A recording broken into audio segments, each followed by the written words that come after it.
Hello, welcome to CadenCenter. It's time for the This Week in Sports. Today, it is my 2024-2025 NBA season preview. We're just about a week and a half away from the season starting.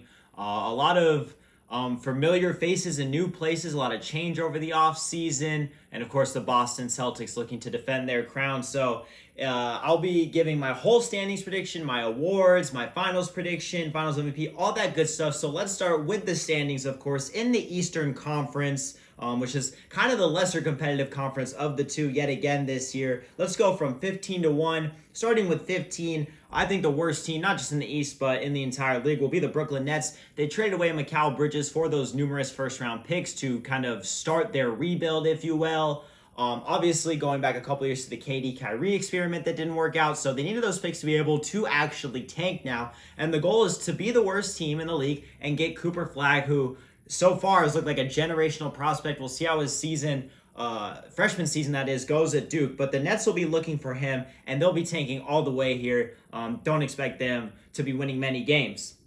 Right ahead of them, though, at 14 will be the Washington Wizards.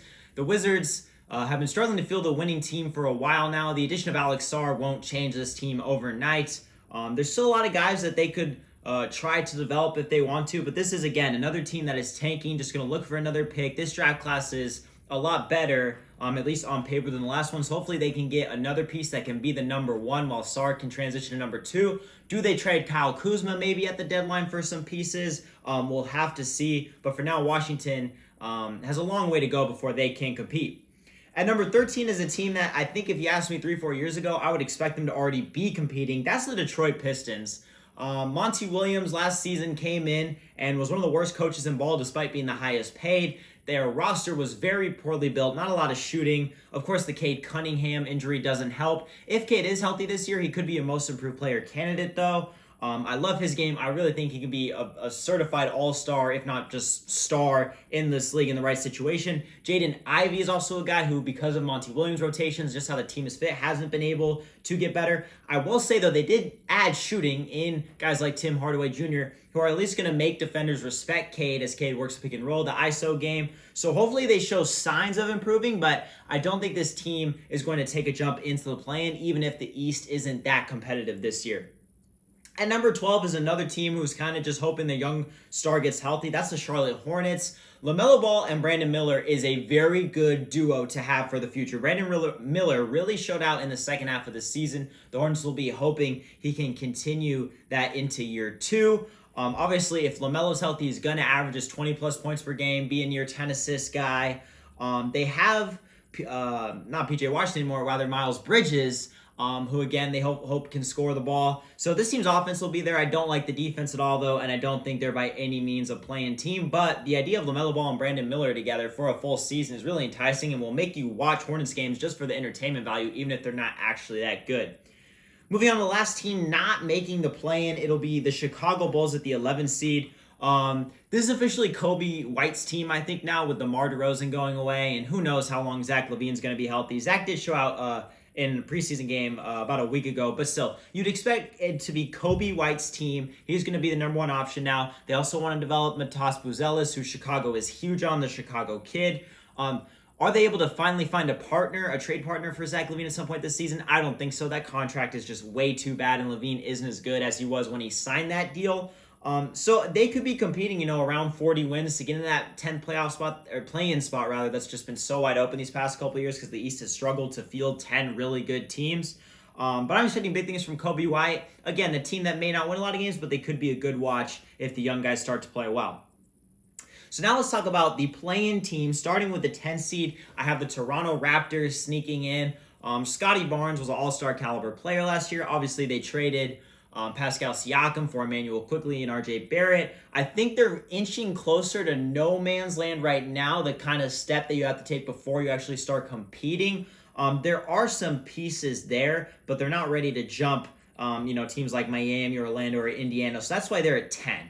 At number 9, I have the Atlanta Hawks, who another team that departed with one of their stars, DeJounte Murray. The Trae Young DeJounte Murray experiment did not go well for Atlanta, so they trade him away for Dyson Daniels, some pieces. Not anything that's going to impact winning now, but because Trae Young is so good and he's going to put up his numbers, I think this team is going to do well enough to make a play-in spot. Again, not a team I expect to compete a lot. The play-in tournament just is really unfortunate for the East because the 9 and 10s are never good. But Trae Young, I think he's going to be good, be another top 5 to 7 point guard in this league, and hopefully can be efficient while his volume also continues. So now let's get into the top 8, and I think these are the teams that have a chance to do better or maybe even compete for a title at some point here, whether it be this year or the next 1 or 2 years. I have the Miami Heat at 8. This is expecting that Jimmy Butler, again, probably misses some time in the regular season. He doesn't go all out. Obviously, Tyler Hero, hopefully he can stay healthy. Bam Adebayo may be the best defender in all of basketball, if not definitely top 3. So, I mean, if they can somehow do what they do usually in the playoffs for the whole regular season, they could be a top 5 to 4 seed. But I think that's just unrealistic to expect out of them, given what we've seen the past couple years. But again, the Heat would have no trouble beating the Hawks in a play-in game to make the playoffs or anything like that. At number 7, we're going to keep it in Florida. I have the Orlando Magic. I predicted the Magic to take a huge jump last year. That's exactly what they did. Paulo Banchero, Franz Wagner and company. Obviously, that playoff series wasn't great, and it showed that they had some flaws, especially with three-point shooting as well as some defense. You get Kentavious Caldwell-Pope, who's a plug-and-play guy. He's won championship on multiple teams, so that's a great addition. I wanted to put them higher, I really did, because I had them jumping up last year, but I can't put them above the teams I'm about to discuss. But again, they're going to have no problem. Even if they lose the Heat in a theoretical playing game, you're going to beat Atlanta or Toronto, and you're going to move on, and Orlando will be in the playoffs for the second straight season. Now the teams who are out of the play-in, guaranteed playoff teams, my top 6, it starts with the Indiana Pacers. Obviously, the Pacers did benefit from a lot of injuries to the top teams in the East last year, which got them to the conference finals. They probably could have took 2, maybe even 3 games from Boston, but they just blew it down the stretch of those games. But Tyrese Halliburton is only going to get better. Pascal Siakam's a veteran presence they need, who also performed like an all-star after the trade. You have Miles Turner. You have all those young pieces in Nembhard. You have TJ McConnell. This team's depth is going to keep them afloat. Again, they're going to make the playoffs as a 6 seed. I just don't know if they have anything this year to raise their ceiling and whether they can actually beat the top teams in the East when they're healthy.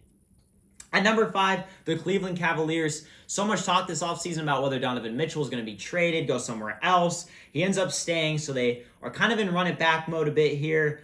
Jared Allen was in some trade rumors as well. For me, again, I've said this for the last 3 seasons, but the X factor for this team is Evan Mobley. Can Evan Mobley get going? The former USC Trojan, Phi-Don. I've been waiting for him to take the leap, but I think Jared Allen is holding him back because that 2 big lineup really limits his space. I would have loved to see them trade Jared Allen, to be honest, slide Evan to the 5 and go to work as needed.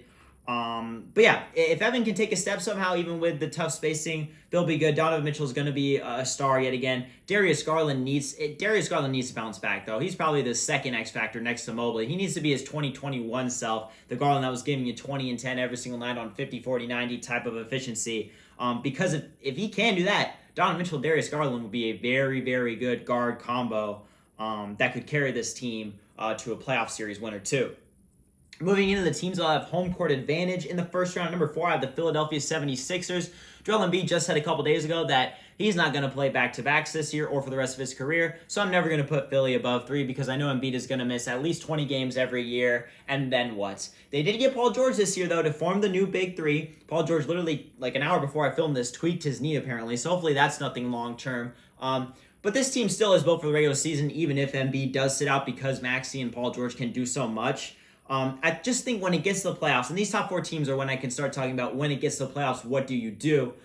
Embiid, you can double him, you can limit him. The Celtics have had a lot of success against Embiid, and you're going to have to face the Celtics if you want to make it out the East. Paul George doesn't exactly have the best reputation as a playoff performer. So cool. This team's going to win 50-something games. Congratulations. They're going to avoid the play-in this year if there's injuries. But I just don't see them getting by Boston, and Boston is the goal as the defending champs, so dominant.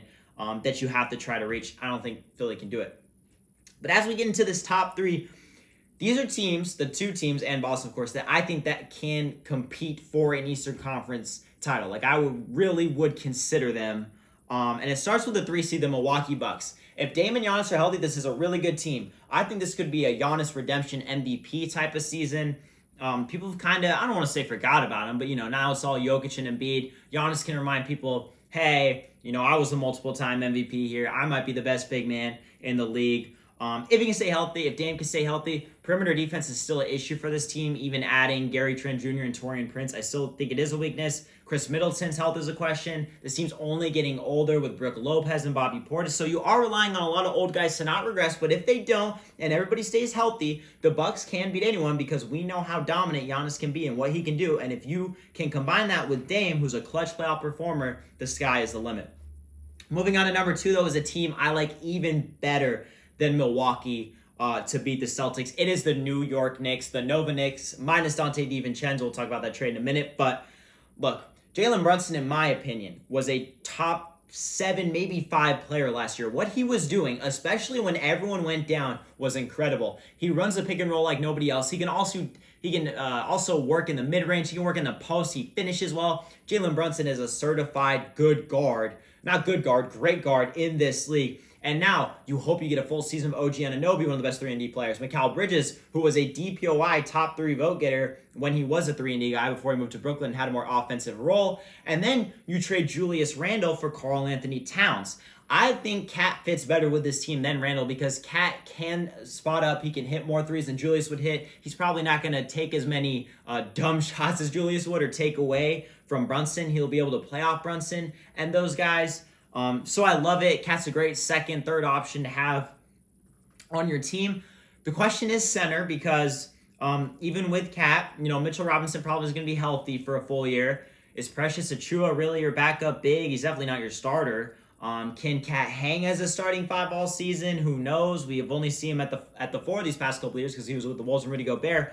But I think a big aspect of that trade, more than swapping Cat for Randle, is giving up DiVincenzo because that does starts to creep into your depth. Now you're going to ask a new guy to step up because Dante would have been such a good 6th, 7th man to have. So will Miles McBride be able to step up? They drafted Tyler Kolek. He could play the point guard role, and they could maybe play a little smaller off the bench. So some things for Tom Thibodeau to figure out or not figure out because he plays a starter 40-plus minutes every night anyway, which leads to injuries. That's a whole other story, though. But if the Knicks are healthy, I think they have everyone in the starting lineup is going to be able to stop the Boston Celtics. OG Anunoby, Mikal Bridges can try to do work on Jaylen Brown and Jason Tatum.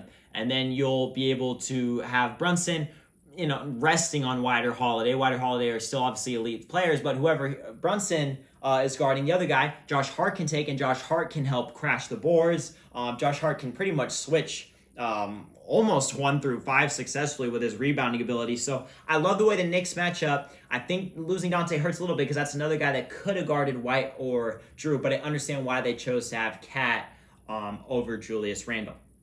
And that leaves only one team left in this conference. It's no surprise I have them as the 1 seed, the Boston Celtics. Is there a chance they rest a little earlier in the season, being the defending champs with a limited regular season, and maybe slip past the 1 seed? Sure, but I mean, come on.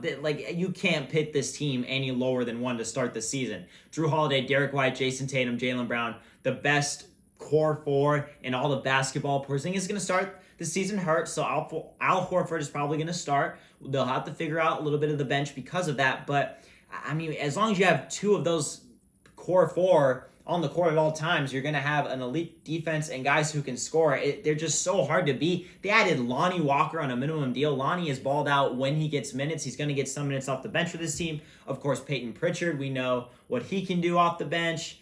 They have some developing guys they're hoping that will take a step. So Boston is, again, the clear favorite in the East, a stacked team. They were able to re-sign a lot of these guys for multiple years, too. So even though the team is now going to be sold after those extensions, the future is solidified. Boston, for the next 2-3 seasons, I can guarantee every year I'll come back and say Boston is going to be the number 1 seed. So that is the Eastern Conference. Again, only a couple teams you could really see have a chance.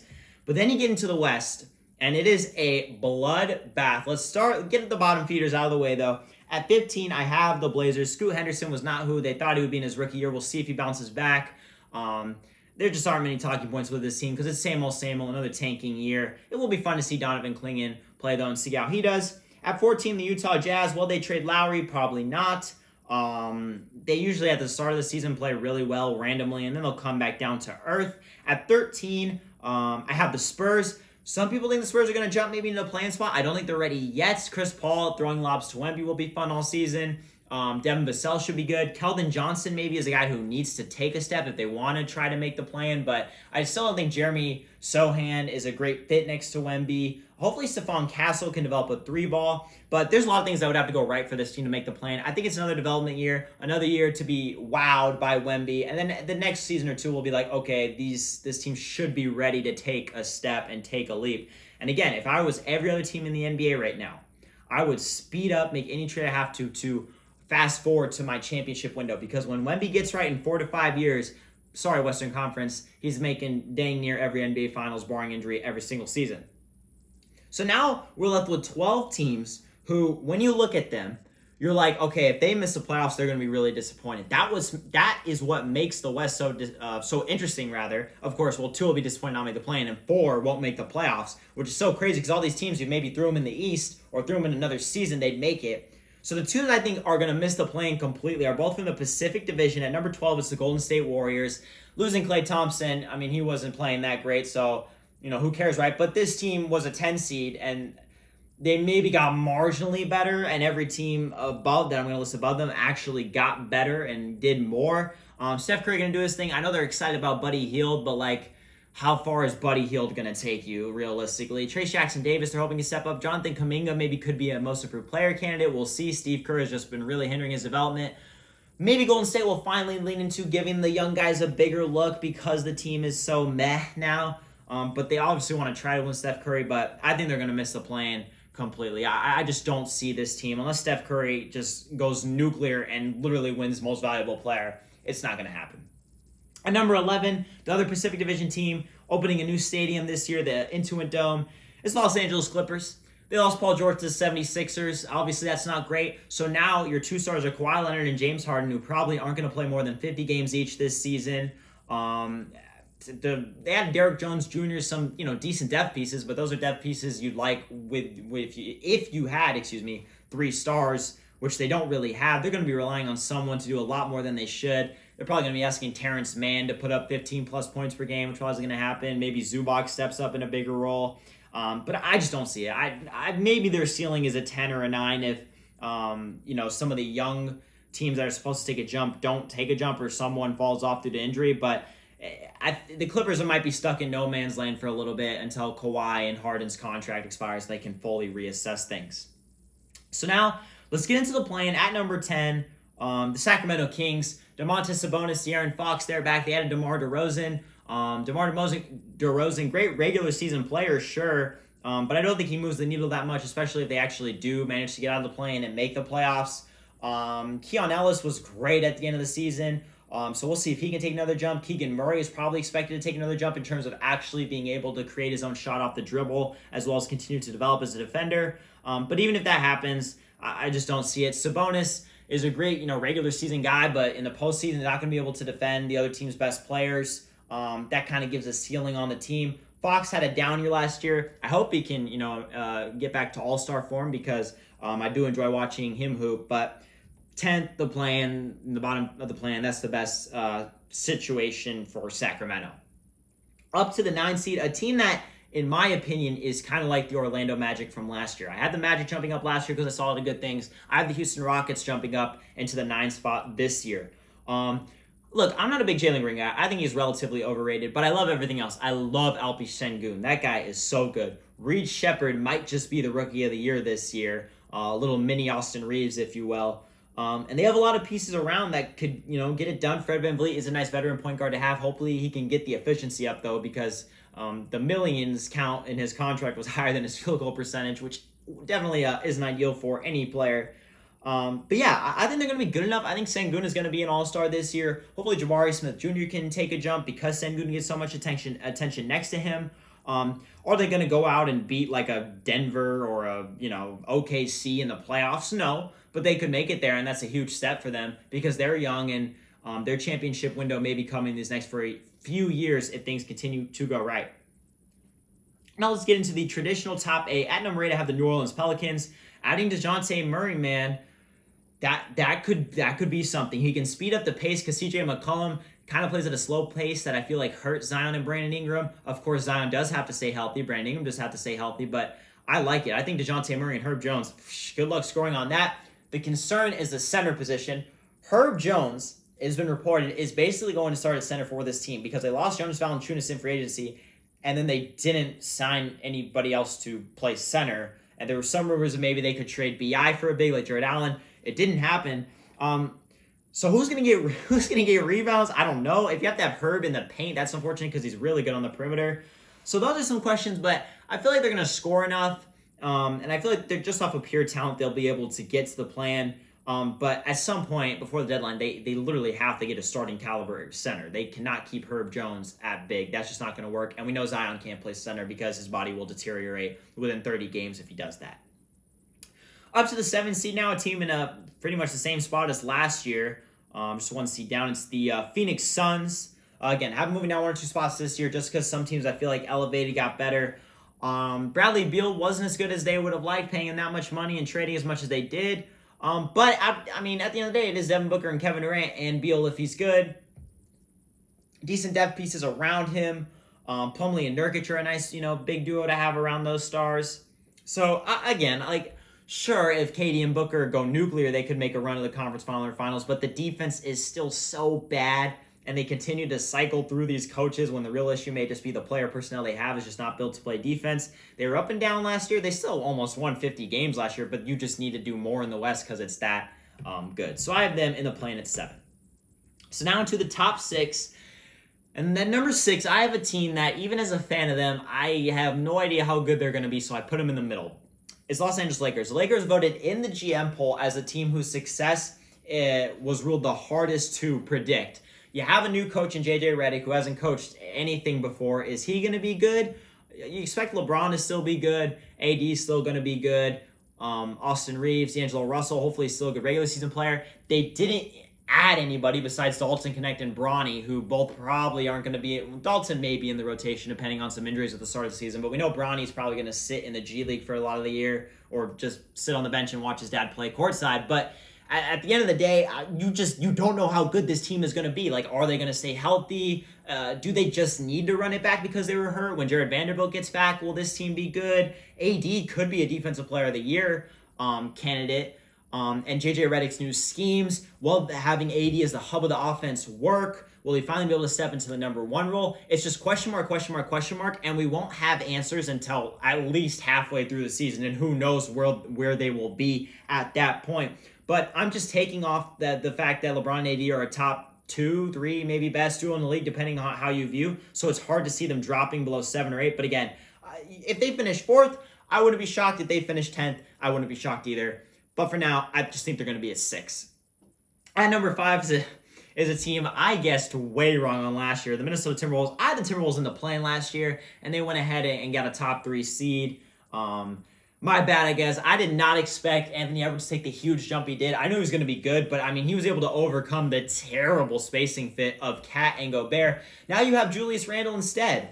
Is that better or worse? I don't know, because, man, Julius Randle posting up while Rudy Gobert sitting on the block, unable to catch a pass. That could get ugly. Ant may have trouble getting to the rim this year because of that spacing. Obviously, trading the heart and soul of your franchise like Cat is tough, but it is a business. Mike Conley slows down the offense sometimes, but I think overall he's a positive. There is so much depth defensively, though. Nickeil Alexander-Walker, McDaniels, Ant can play defense. We've seen that. DiVincenzo, who I mentioned earlier, and then you have probably the best 6th man in the league in Naz Reid. So the depth is going to push them very far, but at the end of the day, in the playoffs, does the Randle and Gobert fit hold them back? I think it will. So now let's get into the home court advantage teams, the top 4. At number 4, it's the Denver Nuggets. I don't see the Nuggets, continuing their 1 and 2 seed every year pace anymore. Jamal Murray struggled after the Lakers series in the playoffs. He struggled in FIBA play. Whether you want to read into that or not, I don't know.